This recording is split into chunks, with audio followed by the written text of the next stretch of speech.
We are witnessing the collapse of the Harry and Meghan project in real time. Harry and Meghan have actively been trying to replicate the very life that they had supposedly walked away from. She kept wanting to take over. She said to the Queen that, she ought to actually use her rather than Catherine because she's worked a lot more and she's self-made. Look at the amount of disrespect this would be to William. I mean, because that is his mother as well. You know, Meghan does not care about her connection to this family. If you are in close proximity, she is going to steal it to help herself. We are witnessing the collapse of the Harry and Meghan project in real time. A slow-motion disintegration of a brand that was built on a foundation of sand, vanity, and a profound misunderstanding of what it means to serve a crown. For years, the world has watched as the Duke and Duchess of Sussex actively tried to replicate the very life they supposedly walked away from. But to understand why this project is failing, why the veneer is cracking, we must go back to a single, devastating moment behind the closed doors of Kensington Palace, a moment that changed everything. There is a line in a new book about royal servants that most people scrolled past. It comes from a former staff member speaking anonymously from deep within the halls of the palace. People ignored it because it sounded like dinner party gossip, the kind of trivial chatter meant to entertain over wine. But that one line explains something that 6 years of commentary has danced around without ever naming. The line is this: she expected a billionaire, and she got a millionaire. Read that again. Internalize the weight of that realization. Meghan Markle entered the House of Windsor with a specific set of assumptions about the nature of royal wealth. She saw the palaces, the gold-trimmed carriages, and the global stature, and she assumed that Harry was the gatekeeper to a bottomless vault. But the reality of the British monarchy is far more complex and disciplined than a Hollywood celebrity could ever grasp. When the spreadsheets were finally laid bare, she discovered that Harry was worth approximately $20 million. To a normal person, $20 million is a fortune beyond imagining. But to someone who intended to compete on the global stage with the likes of Jeff Bezos, Oprah Winfrey, and the titans of Silicon Valley, $20 million is practically a rounding error. It was not enough to fund the lifestyle she envisioned: a life of private jets, around-the-clock security, and a mansion that could rival a sovereign estate. According to the people who were there, that moment changed something fundamental. When Meghan discovered that Harry was only worth $20 million, she realized she needed to reassess every assumption she had made about this strange new family. The shift was visible almost immediately. The frustration of being a mere millionaire in a world of billions began to manifest as a desperate, aggressive strategy. This was the moment the Sussex project transitioned from a journey of service into a frantic grab for relevance and revenue. But there was a deeper, more corrosive element to this discovery. Because while Harry was worth $20 million, the man standing next to him at every public engagement, his brother, William, represented something entirely different. William was not just a prince, he was the future. He controls the Duchy of Cornwall, a massive private estate that generates tens of millions in income every single year. William will inherit everything: the old money, the crown money, the land money, the kind of wealth normal people, and even wealthy celebrities, never see. The disparity was stark. On one side, you had a younger brother with a finite inheritance. On the other, you had the heir to a 1,000-year-old institution with assets worth over £1 billion. This financial hierarchy is the invisible engine that drove the ensuing conflict. Meghan did not just want Harry's life. She wanted the life that was reserved for the wife of the future king. She looked at Catherine and saw a woman who had worked less and was not self-made, yet possessed everything Meghan craved: the jewelry, the security, and the ultimate status.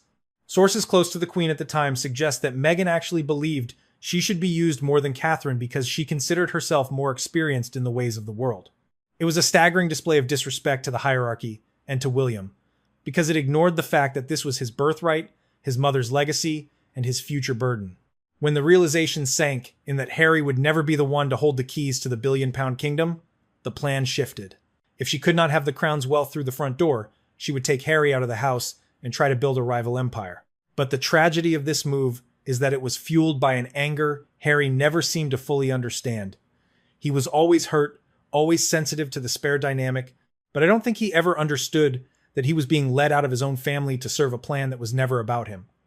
It was about closing a financial gap that Meghan refused to accept. The disrespect to William was not just about the money, it was about the proximity to power.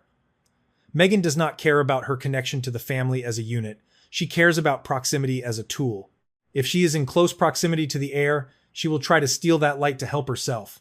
When that failed, the narrative of the cold institution began. But the staff at Kensington Palace saw it for what it really was. They saw a woman who had come with a plan to take Harry and make him hate his own blood, simply because the reality of his bank account did not match the scale of her ambition. This was the beginning of the royal imitation game. If you cannot be the queen, you must act like a queen in exile. If you cannot have the Duchy of Cornwall, you must monetize the only thing you have left, the family name you claim to despise. But as we move forward, we see that you cannot build a sustainable future on the foundations of envy. William can do things Harry can never do, and he can do them with an ease that comes from knowing exactly who he is. Harry was always angry about the game, but he never understood the rules. Meghan understood the rules perfectly, she just hated that they didn't apply to her. And so, the project began to crumble. Not because of the press, and not because of Duchess difficult, but because a woman who expected $1 billion discovered she was only worth $20 million, and she has spent every day since trying to make the world pay for that perceived slight. In the rarefied air of the British royal family, there is an unspoken language that dictates the movement of every body and the proximity of every soul. It is a world where distance is a form of respect, and where a single inch can signal the difference between a trusted confidant and an intruder. But when Meghan Markle entered the corridors of Kensington Palace, she did not just ignore these boundaries, she attempted to demolish them. This was not the American warmth the media later tried to portray. It was a calculated performance of intimacy that left the future King of England in a state of constant, visceral rejection. Staff members who moved quietly through those historic rooms, people who are paid to notice the things others miss, began to observe a pattern that made their skin crawl. Meghan was unusually tactile. That was the phrase that kept surfacing in anonymous debriefs. She hugged everyone from the royal chefs to the senior courtiers, but there was a specific, sharper focus when it came to Prince William. It was a brand of physical encroachment that felt less like affection and more like a deliberate strategy to destabilize the established order. Every time they were in the same room, Meghan would move in. The hugging, the cheek kissing, the lingering touches, it was a constant barrage of forced familiarity. And every single time, William flinched. To understand that flinch is to understand the man himself. William is a man raised from birth to understand that every gesture carries the weight of 1,000 years of history. Every look, every touch, and every room he enters is a choreographed dance of duty. He is not cold, as the Sussex narrative would later claim. He is a man who understands that in his world, intimacy is earned, not performed for an audience of staff and courtiers. The people watching from the shadows noticed something even more disturbing. This was not just a case of someone being overly friendly. It was a focused effort to engage William's attention in a way that felt inappropriate for the setting. Meghan tried every facet to ensure that William found her engaging, fun, and vibrant. She made sure she always looked impeccably groomed and radiated an intense interest in him, often at the expense of the person she was actually supposed to be supporting. According to those who were there, she wanted his attention because she had finally realized that he was the one who held the keys to the kingdom she so desperately wanted to inhabit. William, however, found nothing of substance beneath the performance. He saw a woman who was trying to bypass the wife to get to the husband, a woman who treated the hierarchy as a suggestion rather than a rule. The physical discomfort he felt was a natural reaction to a predatory kind of charisma. When someone tries to force a bond that hasn't been built on trust, the body reacts before the mind does. William's flinches were the physical manifestation of his internal alarm system. He recognized, perhaps even before Harry did, that this woman was not there to join the family, she was there to consume it. This tactile assault was also a profound act of disrespect toward Catherine. In the royal world, the bond between the Prince and Princess of Wales is the bedrock upon which the future of the monarchy rests. By constantly trying to insert herself into William's personal space, Meghan was attempting to undermine that foundation. She wanted to prove that she was more engaging than the woman who had spent over a decade quietly and dutifully preparing for her role. She wanted to show William that she was the self-made star who could offer him a kind of excitement he supposedly lacked. But the more she pushed, the further he withdrew. The staff noticed it.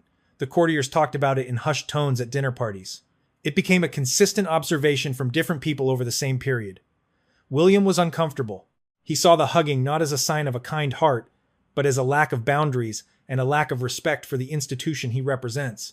He is a man who values substance over veneer, and in Meghan's constant need for physical validation, he found a vacuum of true character. Harry, for his part, seemed entirely blind to the friction. He was so caught up in the narrative of Meghan the Great Unifier that he couldn't see his brother's growing revulsion. Harry had always been sensitive, always hurt by his status as the spare, but he never understood the game that was being played in his own home. He didn't realize that Meghan wasn't just hugging his brother, she was trying to touch the crown. She was testing the waters of William's power, trying to see if she could find a crack in his armor. What she found instead was a wall of stone. William's rejection was not just about a hug, it was a rejection of her entire approach to life and duty. He understood that she had come there with a plan, and that plan involved taking Harry out of the house and turning him against his own blood. But before the exit could happen, there had to be an attempt at a takeover.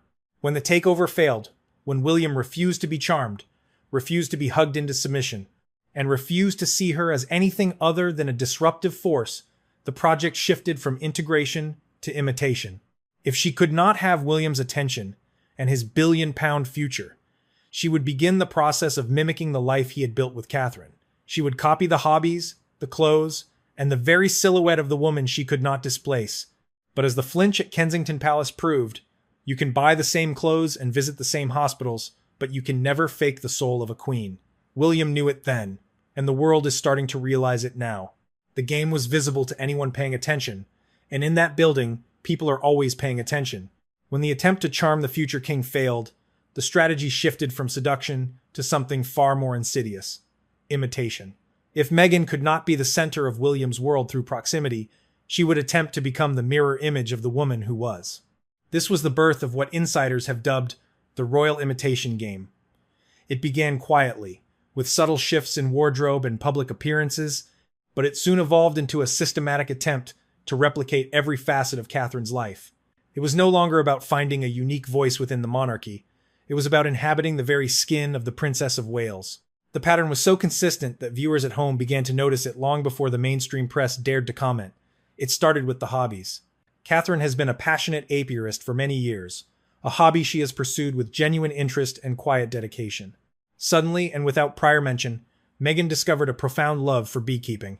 It was a bizarre carbon copy pivot that felt less like a shared interest and more like a calculated move to claim the same wholesome, country living territory that Catherine occupied so naturally. But it didn't stop at honey and bees. The imitation extended to the very silhouette of Catherine's public service. When Catherine visited a children's hospital, a remarkably similar visit would appear on Meghan's schedule shortly thereafter. The same colors, the same silhouettes, the same photographic angles. It was as if Meghan were studying Catherine's playbook, not to learn how to serve, but to learn how to perform. The staff noticed it, the courtiers noticed it, and William watched it all with a growing sense of alarm. He saw a woman who was not just copying his wife's style, but was actively trying to copy her life. This was a one-sided rivalry born in the mind of someone who could not accept being second in the line of succession. Meghan's public releases, from the official photos of her children to her holiday cards and birthday posts, carried all the hallmarks of a royal imitation. She was quietly deciding that the life Catherine had earned should have been hers. She wanted the reverence, the adoration, and the effortless grace that Catherine possessed, but she only understood the veneer. She thought that if she wore the same tailored casual combinations and pursued the same charitable interests, the world would see her as an equal. But she missed the fundamental point. Catherine's life is built on a foundation of 15 years of quiet, steady duty. Meghan wanted the result without the work. As the years passed, the imitation game grew more desperate and more sacrilegious. The target shifted from the living Princess of Wales to the ghost of the one who came before. Princess Diana, who died at the age of 36, left behind 2 boys and a legacy that was never meant to be a product. Yet, for Meghan, Diana's memory became a business strategy. It started with subtle tributes, wearing Diana's bracelet to the Oprah interview, choosing the late princess's favorite colors for high-profile events. But then, it escalated into something far more calculated. The naming of her daughter Lilibet, a name that was deeply private to the late queen and the inner family. It was a theft of legacy to help herself. And now, the pattern has reached its most commercial phase. Insiders have revealed that Meghan is preparing to launch a fashion line influenced heavily by the style of Princess Diana. The white shirts, the denim, the tailored casual wear, the very looks that became synonymous with Diana's understated elegance, are now being prepared for a global business venture. This is the difference between admiring someone and monetizing their ghost. For William, who carries his mother's memory in silence, who visits her grave without the presence of cameras, and who has never once turned her image into a marketing tool, this is the ultimate betrayal. Meghan's strategy is strategically smart, perhaps, but it is morally bankrupt in the eyes of the man who actually knew Diana. William has to watch as his mother's style and image are distilled into a brand to sell products for a woman who never met her. He has to watch as his daughter's name, his mother's jewelry, and his wife's hobbies are all absorbed into the Sussex brand in an attempt to close a gap that can never be closed. Meghan cannot do it herself, so she tries to borrow the power of those who can. This imitation game betrays her. It shows a woman who, 6 years after entering the family, still hasn't accepted the reality of her position. She is still fighting a war that only she is participating in. Every copy, every Diana callback, every borrowed image is a confession of her own inadequacy. She focuses on the veneer because she lacks the substance. She believes that if she looks like the princess, the world will forget she is just an actress. But the people in those rooms, and the man who stands at the center of that world, see the pattern for what it is. It isn't a tribute. It is a hollow attempt to steal a life that was never hers to have. And William, watching from the heights of his own genuine power, realizes that you cannot build a kingdom on the echoes of someone else's soul. For years, the world has witnessed a conflict that can only be described as a one-way war. It is a spectacle of unprecedented imbalance. On one side, a constant noisy barrage of grievances, and on the other, a wall of impenetrable, dignified silence. This is the reality of the relationship between the two brothers, but beneath the surface of that silence, a profound and permanent shift has occurred. Prince William is no longer the older brother trying to manage a wayward sibling. He has become the architect of a new, uncompromising reality. He has realized that in the game of royal survival, some bridges are not worth repairing. They are better left burnt to the ground. The pattern of the last several years has been consistent. Harry attacks, William absorbs. Harry goes on Oprah to air family laundry. William answers one solitary doorstep question and walks away. Harry releases a multi-part Netflix documentary filled with private footage and complaints. William carries on with his investitures. Harry publishes Spare, a book that tore the veil of privacy off the most intimate moments of their lives. William says nothing. This silence is not a sign of weakness. It is a manifestation of supreme self-control and a deep understanding of the weight of the crown. While Harry was peddling a tabloid narrative to the highest bidder, William was holding the institution together. However, the publication of Spare crossed a line that can never be uncrossed. For years, William had absorbed attacks on himself. He had endured the stories of physical altercations, the drug admissions, and the accusations of being trapped. He could handle being the villain in Harry's twisted narrative, because he understood that Harry was hurting. But what William could not and would not absorb was what Harry did to Catherine. To expose his wife's private conversations, to paint her as cold, formal, and unwelcoming to a global audience of millions, was an act of betrayal that shattered the final remnants of brotherly love. The word that came back consistently from those who know William during that time was not furious. It was devastated. William is a man who is incredibly protective of his wife, especially given the trauma he endured watching the media hounded his mother. To see his own brother participate in that same kind of public exposure was a wound that went to the very core of his being. He watched William hold himself together through the grief of losing their mother, the transition of the monarchy, and later, the terrifying news of Catherine's cancer. Through it all, Harry's attacks remained the one constant source of unnecessary pain. At that moment, William didn't just get angry. He made a decision. He realized that Harry was no longer a brother to be protected, but a threat to be managed. This shift in power and attitude became undeniable during the incident involving Highgrove. Highgrove was the house where Harry grew up, a private sanctuary that King Charles has cherished for decades. When reports surfaced that the king was preparing to offer Harry and Meghan the use of the estate as a way to facilitate a reconciliation, a strange thing happened. The story appeared in the Daily Mail, lingered for a few hours, and then vanished, as if it had never existed. The reason was simple. King Charles no longer officially controls Highgrove. Prince William does, through his ownership of the Duchy of Cornwall.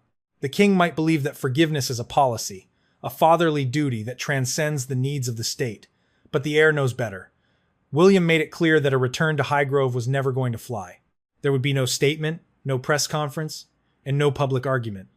The offer was simply blocked, silenced by the quiet exercise of real power. This is where the split inside the family becomes impossible to ignore. There is a king who believes in reconciliation at any political cost, and there is an heir who believes, with considerable public support, that the safety of the monarchy depends on firm boundaries. William's stance is not born of petty spite, it is born of experience. He has seen the damage that the Sussex Project has done to the staff, many of whom were left deeply unhappy, their mental health affected by the constant demands and drama. He has seen the way private conversations are leaked to journalists the moment things don't go Meghan's way. He understands that welcoming Harry back under a royal roof risks entrenching the very fault line that now runs through the House of Windsor. To William, the protection of Catherine and their children, and the stability of the throne far outweighs the sentimental desire for a family reunion that Harry has already proven he doesn't value. According to those close to him, William is no longer agonizing over the relationship. He is not sitting in a room wondering how to fix things. The disappointment has hardened into a cold, clear-eyed resolve. After what happened to Catherine, after the betrayal of Spare, he has realized that it is just not worth getting upset about what his brother is doing. He has moved on to a different stage of leadership. This is the part that Harry and Meghan seem to have missed. While they were busy coordinating briefings and planting stories to stay relevant, William was quietly assuming control of the levers of power. He isn't playing the same game they are. He isn't fighting for headlines. He is fighting for the next 50 years of the monarchy. By the time Harry realizes the doors are locked, William has already moved the keys. The bridges are burnt. The gates are closed. And for the first time in his life, William is acting not as a brother, but as a king in waiting. He has realized that the only way to win a one-sided war is to stop participating in it and simply start ruling. The contrast between the life of the Sussexes and the life of the Prince of Wales has now reached a point of absolute, undeniable clarity. It is no longer a matter of differing opinions or interpretations of royal duty. It is a visible divide between the performance of power and the actualization of it. While one side of the family spends its energy on the curation of a digital image, the other is quietly moving hundreds of millions of pounds to change the physical landscape of the country. This is the difference between a celebrity brand and a sovereign legacy. Consider the optics of the recent months. On one side, we saw a flood of social media activity from the Montecito camp. There were anniversary pictures meticulously filtered for Instagram, a staged moment of Harry carrying a cake with 4 candles for an 8th anniversary, and a story about a British Airways card presented as a spontaneous gesture of adoration from a flight crew. Insiders, however, suggest these moments were as choreographed as a theatrical production pre-ordered, pre-approved, and designed specifically to generate a headline.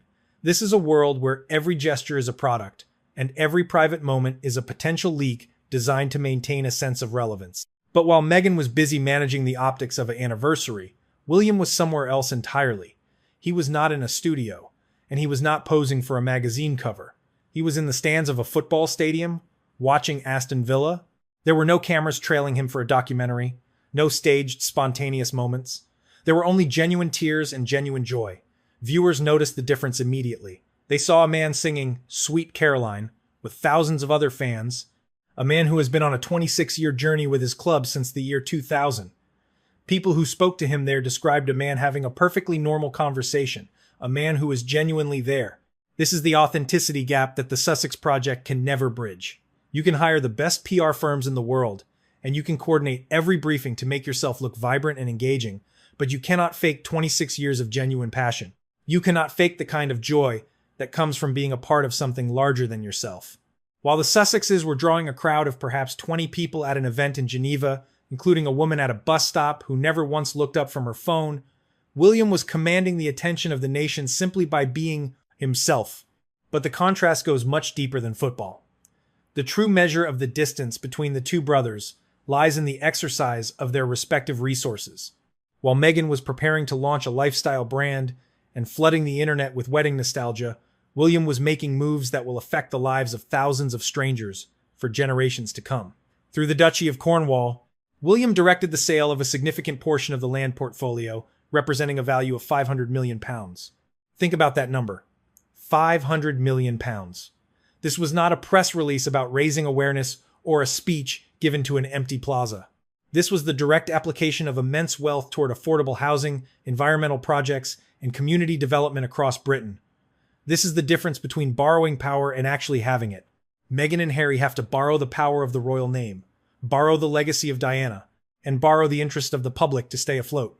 William, by contrast, simply is the power. He doesn't need a candle, a closet photograph, or a Netflix special to prove his worth. He simply sells 500 million pounds of land and builds homes for people who have none. The public has begun to notice this pattern recognition. They see the royal imitation game for what it is, an attempt to close a gap that was never Meghan's to close. The more she tries to replicate the life of a working royal, the hospital visits, the charities, the royal tours of countries that didn't invite them, the more she highlights the fact that she no longer has the authority to do so. She is focusing on the veneer, the clothes, the silhouettes, the poses, and entirely missing the point of the institution. William, however, is not agonizing about the competition. He isn't checking Instagram to see what his brother is doing. After 6 years of public attacks, he has realized that his best defense is his work. While Harry and Meghan are busy monetizing their grievances, William is busy preparing to be king. The positivity coming out of the Duchy of Cornwall is undeniable, and it is not the result of a coordinated PR briefing. It is the result of a man who has accepted his role and is using it to its fullest potential. The disparity in their value has never been more obvious. One brother is posting 4 candles on a cake to maintain a digital footprint. The other is moving 500 million pounds to build a social legacy. One is planning a fashion line by borrowing from a dead woman's wardrobe. The other visits that woman's grave in private, carrying her memory as a sacred duty rather than a business asset. By the time people realize what has happened, William has already moved on. He has realized that the Sussexes are no longer a part of the royal equation. They are merely a distraction. He has moved the levers of power so far out of their reach that no amount of hugging, no amount of Diana-inspired clothing, and no amount of leaked private conversations can ever bring them back into the fold. The gap has become a canyon, and as William stands on the side of genuine authority and billion-pound impact, he leaves the million-dollar imitators to fade into the background of their own making. The end of a reputation rarely arrives with a sudden explosion. It comes instead with a quiet, devastating shift in the tense of a sentence. At the Hay Festival, amidst a room packed with people and the hum of intellectual discourse, Mike Tyndall, a man married to the king's niece and a fixture in the inner sanctum of the family, spoke words that will likely haunt Harry for the rest of his life. He spoke of Harry in the past tense. He referred to the man he once knew as Harry when he was fun. For those who understand the intricate social codes of the House of Windsor, this was not a throwaway joke or a casual observation. It was an epitaph. By using the past tense, Tyndall signaled to the world that the Harry who belonged, the Harry who was loved and integrated into the fabric of the family, is effectively dead. In his place stands a stranger, a man defined by his grievances rather than his joy. Tyndall said this knowing it would travel, knowing it would reach the shores of California, and knowing it would cause zero friction within the palace. This tells you everything you need to know about where things now stand. Harry is no longer a brother, a cousin, or a friend. He is a cautionary tale. This brings us back to the foundational mistake of the Sussex project, the moment of billionaire expectation versus millionaire reality. The tragedy of Meghan Markle is that she tried to play a game she didn't fully understand with a hand she had already overplayed. When she realized that Harry's 20 million was a drop in the ocean compared to William's billion-pound future, the competition became her only currency. But you cannot compete with an institution that has survived for 1,000 years by using the tactics of a reality star. You cannot win a royal imitation game when the public can see the joins in the costume. The conversation has shifted from gossip to pattern recognition. People aren't laughing at the coincidence of the beekeeping or the matching outfits anymore. They are seeing the calculated nature of the theft. They see a woman who is trying to build a rival monarchy out of spare parts and borrowed legacies. But a rival monarchy requires a rival queen, and as the recent covers of major publications have shown, the world has already chosen. While Meghan floods the digital space with wedding nostalgia and planned fashion lines, the world is waiting for Catherine. The Princess of Wales's return to the public eye, even in the midst of her most difficult personal battle with cancer, has served as a final, crushing blow to the Sussex narrative. The monarchy doesn't need an imitation. It needs the original. Catherine has something that no amount of PR spending can buy. She has the quiet confidence of a woman who doesn't need to hug strangers to prove her warmth. She doesn't need to monetize her mother-in-law's ghost to prove her worth. She is the future queen, because she has earned the position through 15 years of unwavering loyalty and service.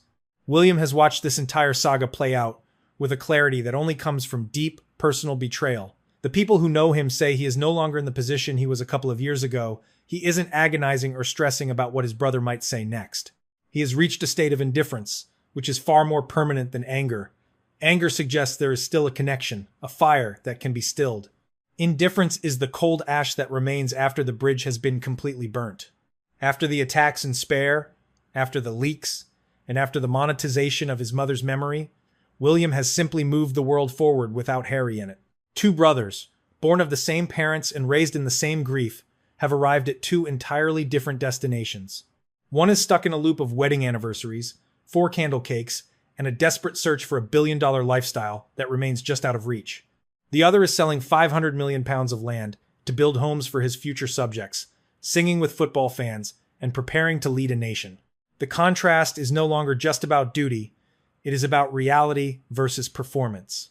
Meghan focused on the veneer, the clothes, the silhouettes, the strategic, spontaneous moments, and entirely missed the point of the crown. The crown is not a product to be sold, it is a weight to be carried. William carries it. Harry and Meghan tried to turn it into a lifestyle brand, and in doing so, they made themselves redundant. The people around William say he already knows how this ends. He doesn't need to announce his moves because his actions speak with the authority of centuries. By the time Harry and Meghan realize that the royal imitation game has failed, William has already moved on to the next chapter of the British story. He has reclaimed the legacy of his mother, he has protected the dignity of his wife, and he has secured the future of his children. The Sussex Project is not collapsing because of a tabloid narrative or a lack of support. It is collapsing because it was built on a fundamental misunderstanding of what makes a royal. It isn't the money, though Meghan expected $1 billion. It isn't the fame, though they chased it across the Atlantic. It is the ability to stand still while the world turns, to serve without the need for a camera, and to be a part of a story that is bigger than any individual ego. William is the man standing next to the 20 million, but he is the one who holds the billion-pound future. He has watched the pattern complete itself, and he has made his choice. Some bridges are indeed better left burnt. And as the smoke clears, the world sees a king in waiting who no longer has to look over his shoulder. The imitation is over. The reality has begun.